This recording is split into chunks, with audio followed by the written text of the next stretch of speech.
ತರುವಿನ ನೆರಳು ಕೊಡುವಂತ ಸುಖವು ಕೊಡುವನು ಕೃಪೆಯ ದಿನವು. ಸ್ಥಿರ ಇರುವ ಮನ ಎನಗಿರಲಿ, ಶರಣಾಗತಿ ಎಂದು ಬರಲಿ.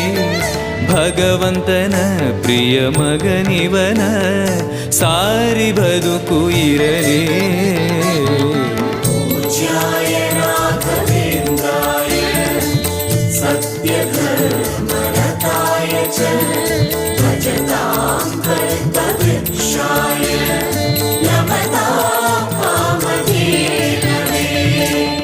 ಆಲಯವೆಂದರೆ ಮಂತ್ರಾಲಯವೇ, ಬೇರೆ ನಾ ಅರಿಯಲಾರೆ. ರಾಜನು ಎಂದರೆ ಶ್ರೀ ಗುರು ರಾಜನೇ, ಮತ್ತು ನಾ ತಿಳಿಯಲಾರೆ. ಆಲಯವೆಂದರೆ